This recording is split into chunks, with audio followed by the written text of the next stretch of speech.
I remember it distinctly, about, 2 o'clock in the morning, and it was like a loud bang, like there'd been a crash outside the house. The house shook. It was almost like, it wasn't a thud, it was a crack. It certainly woke us up, and we were not surprised to read in the local paper the following day that there'd been an earthquake, and the earthquake, as far as I'm aware, occurred in the same week that they started to frack for shale gas about a mile and a half away at the Prees Hall site. A lot of it has been that people are going there and they're scaring people into thinking that things are going to happen, and that taps are going to catch on fire, or the house is going to shake for earthquakes. I mean, earthquakes. I mean, that is obsession about the imperceptible. It is ridiculous. Is it ridiculous? It is totally ridiculous. It's insane.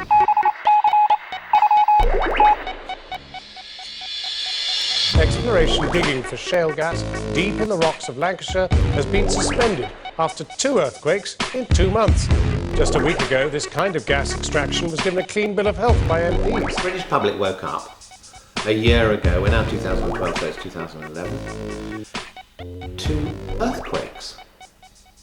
Earthquakes in Blackpool. I want us to be the greenest government ever. A very simple ambition, and one that I'm absolutely committed to achieving. It's about the folding stuff. It's about money, and it's about huge amounts of money. This is the best news for the economy and the environment that we're likely to see in our lifetime. This isn't just a local problem, it's a national problem, it's a world problem. And quite honestly, you can only drill holes in a piece of cheese so many times before the whole thing collapses. Serious problem, don't do it. Let me tell you, I've spoken to officers, and I am not having that in my county. I am not having it.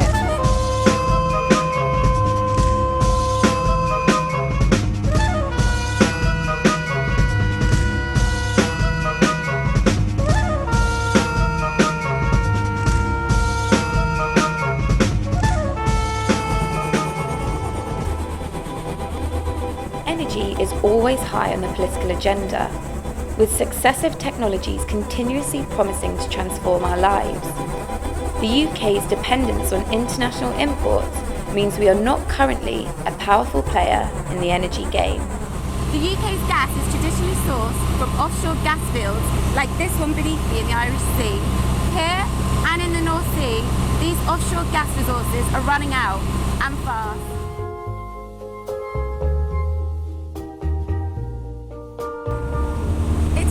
Offshore gas resources that are being replaced by unconventional shale gas.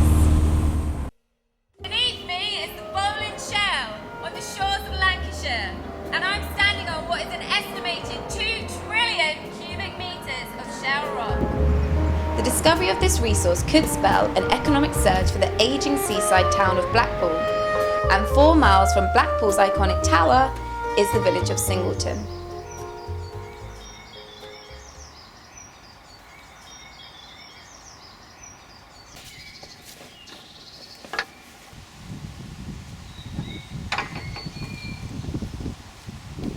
Here in the sleepy village of Singleton in Lancashire, on 2 occasions in 2011, residents were woken up in the middle of the night by earth tremors.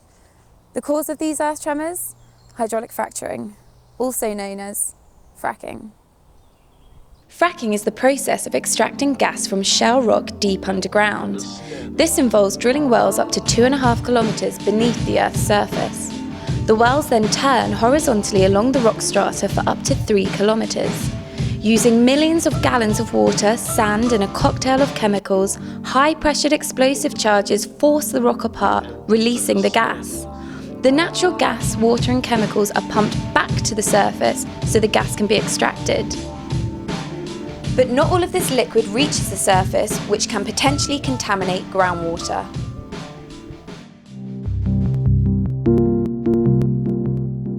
Hi, my name is Mark Miller. I'm the CEO of Quadrilla Resources. Quadrilla Resources are the first company to drill for shale gas in the UK and claim that shale gas is a lower carbon alternative to coal. Quadrilla is one of 4 companies with a permit to search for gas in the UK. Professor Alan Riley is an advisor to the government on energy law. So Alan, why does the UK need shale gas?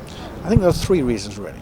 I mean, the first is that it provides energy security. We have our own gas resources, and if there are problems either with gas coming from Russia or LNG coming through the Straits of Hormuz, it's great. Secondly is CO2 emissions. You can replace high CO2 emission coal with gas, 50% less CO2 emitting. And the third is the potential for economic growth. Low gas prices, rebuilding British manufacturing industry. Local councillor Maxine Chu is aware of the potential benefits of fracking, but also appreciates the concerns of her fellow residents at the secrecy with which the exploratory drilling began. Suddenly, there appeared in a field in Singleton a huge drilling rig that everybody was instantly up in arms against and wanted to know what the dickens was happening.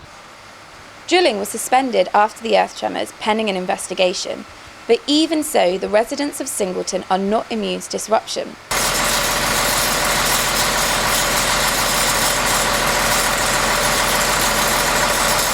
These trucks are part of Quadrilla's ongoing geophysical survey, a requirement before drilling can resume.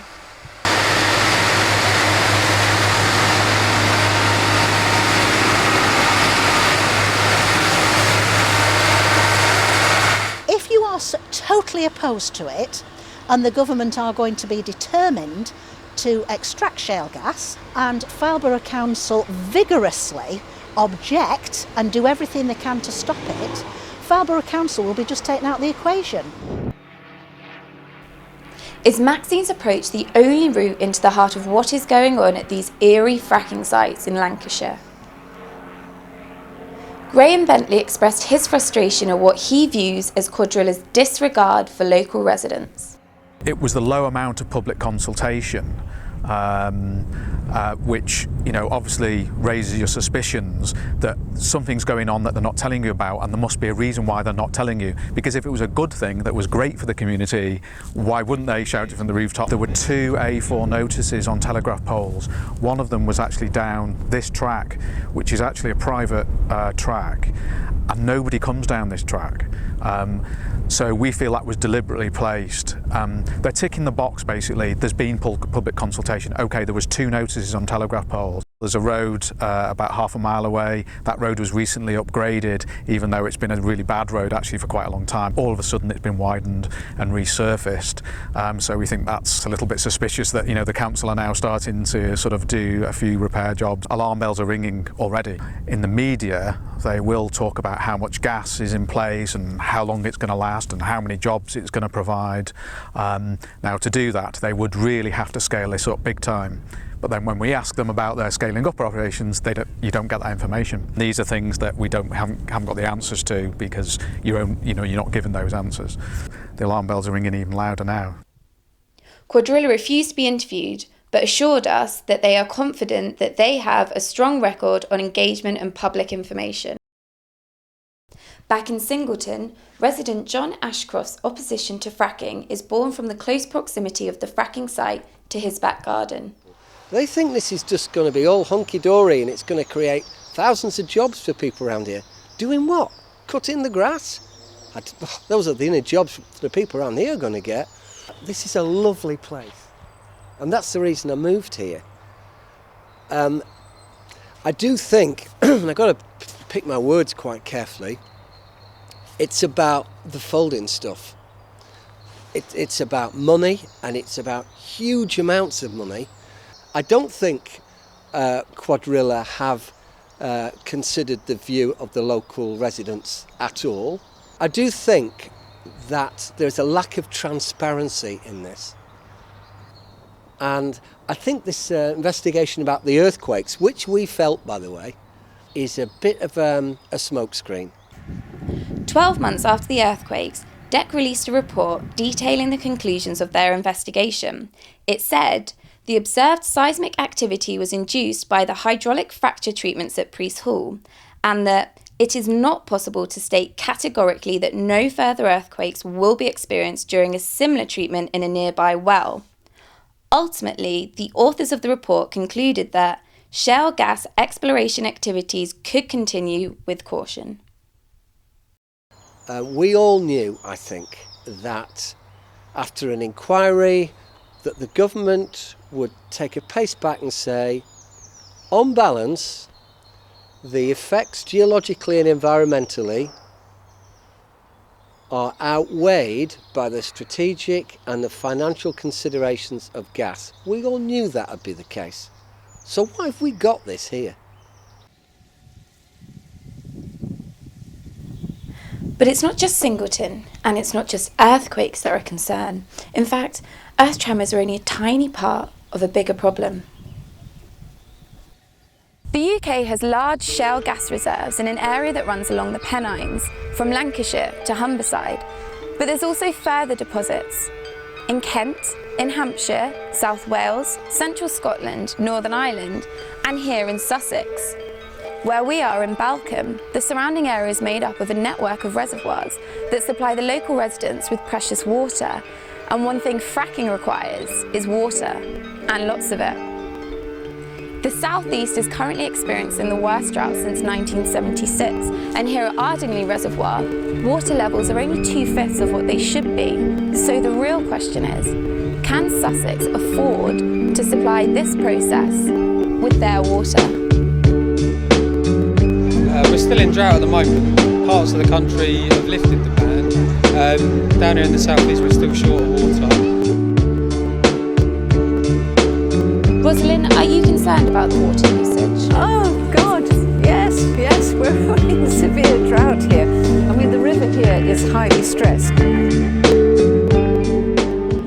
Across the border in East Sussex, Councillor Rosalind St-Pierre passed a motion requiring gas licence requests to be put before the full council. The motion was the first of its kind and was passed unanimously, receiving cross-party support and highlighting the cohesion of the community in East Sussex. Well, I think people in East Sussex are very aware of the local environment. We live in a very fragile environment of a highly populated area. The population here is huge. And we have river systems here, including the River Ouse behind me here, which supplies drinking water to 72,000 dwellings in the area. Now, if that gets in any way damaged, it is huge impact. And people are very locally committed. We have the High Weald, of which licence has already been sold, and we have the South Downs and the South Downs National Park. Again, a very fragile system. If there were to be seismic activity on the South Downs, they're very fragile. Not only would the water be contaminated, the cliffs could possibly collapse as well. It's very, very serious. If we had fracking here, or in this area, we would have to import the water. When the water is put into the fracks, that is highly contaminated water. I understand from Blackpool that they haven't been able to extract it. We don't have the water treatment plants here. You know, we're looking at an industrial process that we have no infrastructure for. We don't have the roads for it. In the whole of this county, we only have 10 kilometres of dual carriageway roads. So, you know, we are not into that, I'm afraid. We are threatened. We have the site at Balcombe in West Sussex, which is seriously threatening our river, our headwaters of our river, and that. We also have a site in Kent at Cowden.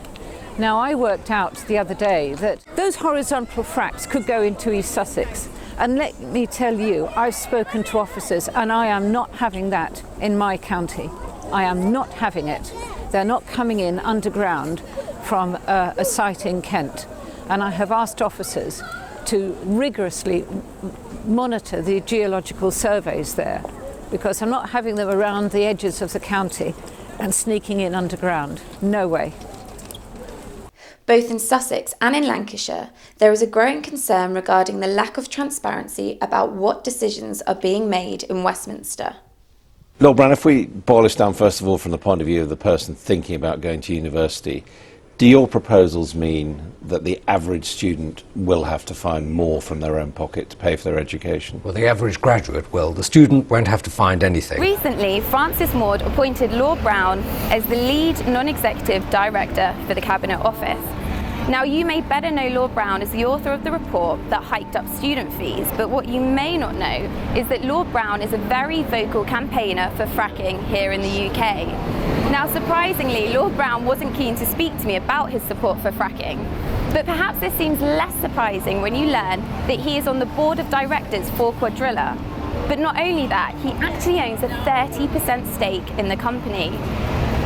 Furthermore, DEC's recent report, which allows fracking to, in principle, resume, seems less independent when you learn that 4 employees of DEC, in fact, owe their jobs to Lord Brown. So the question is here, should someone that has commercial interests in the industry and close political links really have an input into the government agency that oversees fracking? Whilst we're being deceived at the top, Quadrilla are also finding loopholes on the ground. Is this because of a fundamental lack of regulation at government level? Campaigner John Bailey explained one of these loopholes. We're looking at a typical shale gas drilling or fracking site, or pad as they're generally known, and they occupy an area of just under 1 hectare, and the reason for that is to enable them to well, they don't need to comply with the terms of an environmental impact assessment, and that gives the operator the opportunity to install one of these pads just by talking potentially to a landowner or whatever. They do have the approval of the county council, I believe. Environmental impact assessments are carried out by the Environment Agency, which is overseen by DEFRA. Now, part of the environmental impact assessment is finding out what chemicals are used in fracking fluid. A Freedom of Information request informed me that there is no standardised list of chemicals used. Rather, the chemicals used varies from site to site. But if an environmental impact assessment is not required for every fracking site, as I've been informed, then where is the Environment Agency's fundamental checking of what chemicals are pumped underground? So, how do the government regulate fracking in the UK? Firstly, the Department of Energy and Climate Change grants licences to gas companies.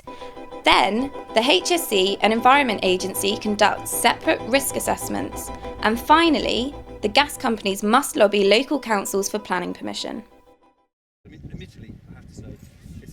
It's at each of these stages that the rules are continuously allowed to fall by the wayside. Engineer Mike Hill believes that the current system in place is haphazard at best. But you see, there's a number of government departments, because you have the DEC themselves, but you have DEFRA, who the EA report to, and then you have the Department of Work and Pensions, who the HSE report to. So you've actually got 3 different government departments, as well as the various agencies beneath them. So I do feel there needs to be someone taking an overview, or a body taking an overview, that then would ensure nothing's missed. This stance is supported by Shadow Energy Minister Tom Greatrix. The regulatory activity that exists is split between lots of different agencies, and my real concern is that it's not properly coordinated, and I think that's something the government could do by addressing the conditions and then ensuring that one of those agencies has the lead on this area, so there isn't any danger of there being duplication of activity. And what often happens when you've got duplication, other things get missed as well. I've been very clear and made clear to the government there are a whole number of issues that properly need to be addressed before drilling can recommence, and I've written to Charles Hendry, who's the Minister responsible for this, following the report last week, saying there are other issues you need to address, and there are issues which aren't covered in that report. Now, the report had a pretty limited and specific remit. That doesn't mean that there aren't other issues that properly need to be addressed before I think there should be any decision to resume activity. We also tried to talk to Energy Minister Charles Hendry. He refused an interview, but we were provided with this statement. There is nothing unusual about gas activities being subjected to regulation by different bodies. These bodies liaise systematically to ensure there are no gaps. On paper, the HSC also plays a vital role in the regulatory process. They haven't been down once in 2 years, the HSE, to look at our wells in terms of well integrity. They did come down once to look at the health and safety of the workers, which is fine. I used to be one of those workers, that's very important, but not to look at well integrity at all. It's purely a paperwork exercise, box ticking, and I think that has to change. And it might have worked offshore, which is what they say to me, but I think onshore we need some new specific onshore regs, and they need properly implementing and verifying. I think self-regulation is not going to work. The HSE were unable to give us an interview, but they essentially confirmed that they are happy to let private companies self-regulate. The HSE requires any company involved in onshore drilling to properly assess and manage any health and safety risks associated with their activity. So the shambolic regulatory process needs reform. But right across the board, the government are actually looking to cut regulation in favour of growth. One of the key aims of this coalition is to massively reduce the number of rules, laws and regulations that frankly treat all of you like idiots. I think one of the most crucial factors, and Tony Grayling of the Environment Agency said this just a few weeks ago on a conference I was at, is public opinion. Public opinion could be the most crucial factor in this industry continuing or not. Not science, not engineering reasons, not valid, what I would say valid engineering and science reasons, but purely public opinion because it's so important.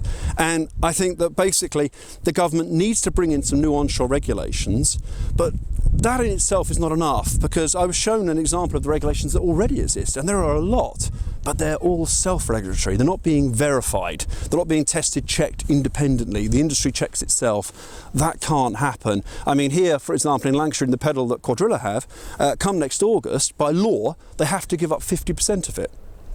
So consequently, the other 50% then gets open for bidding again, and we could get other companies coming in, maybe not quite as competent as Quadrilla, not quite prepared to spend as much money as Quadrilla are on safety issues and on safety factors. There is a lack of regard for who is extracting this gas and how they are extracting it. But do our current energy needs outweigh the concerns voiced so far about fracking? Pro-fracking campaigner Nick Greeley believes it does. What's the situation now before fracking? Do we need it? Well, I think we need it because we need natural gas. Natural gas provides 40% of the generation here in the UK. It's very nice to think of solar and wind, but they're just not ready for prime time. So the alternatives would be the old ones of natural gas, coal or nuclear. Coal is incredibly dirty and dangerous and actually kills several thousand people a year indirectly from the health benefits. Nuclear, I'm not against nuclear, but many people are. Natural gas provides the best alternative.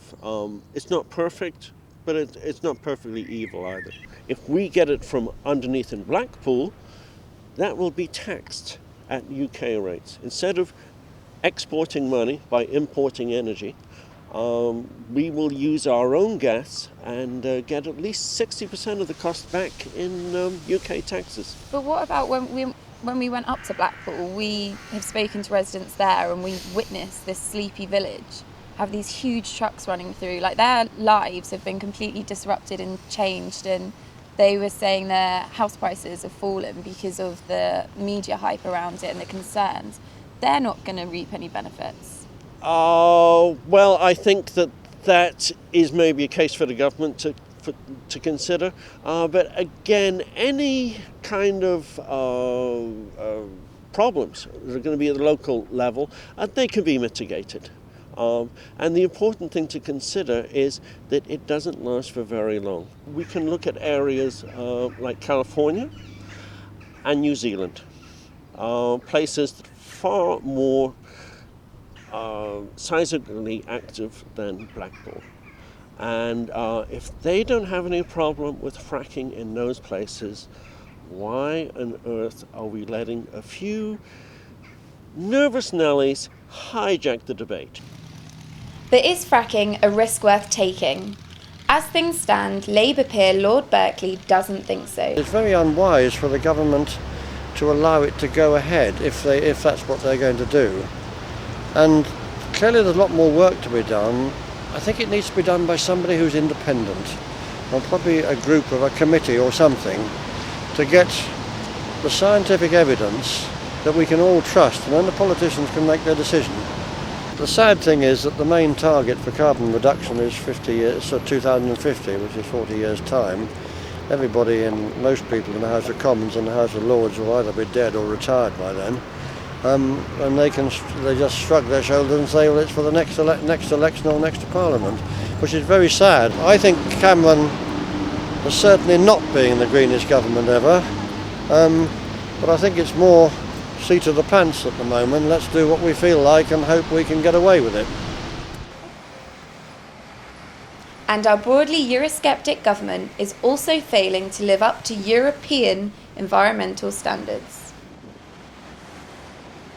The Supreme Court is the most powerful court in the land, but EU law is even more powerful. And in 2005, the UK government ratified the Aarhus Convention, which states, for any new procedures that impact on the environment, the public must be consulted. By failing to consult the public about the environmental impact of fracking, the UK government is in breach of the Aarhus Convention. This whole story about shale gas, the only way I can explain it is like a recovering alcoholic. He's in his flat and he's struggling to beat the addiction because he knows that it's killing him. And then he opens a cupboard he forgot about and he finds dozens of bottles of whiskey. Well, he's doomed, he's finished. And I think that's exactly the situation we are in today. We know collectively that we have to go beyond fossil fuels.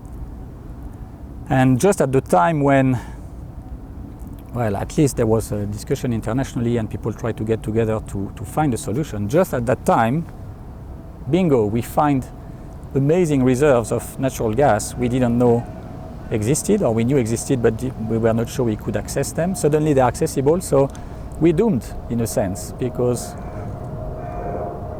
all the political will to actually tackle the climate change issue is going to go up in flames. It's just too easy. There's been a kind of almost a temptation to fall in line with this idea that if this can be done really safely, that it's acceptable, and in actual fact we've decided that it's actually not acceptable. I mean, I think increasingly there is a feeling that this whole thing is a done deal with the government and their energy policy.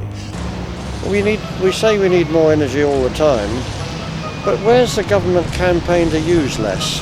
We have been living with a sense of immunity, as though it doesn't really matter as long as we can get in a car and go somewhere. Well, perhaps we have to think again about our reliance, our dependence on these sources of energy, and also our sources of transport. We ourselves have to set the example.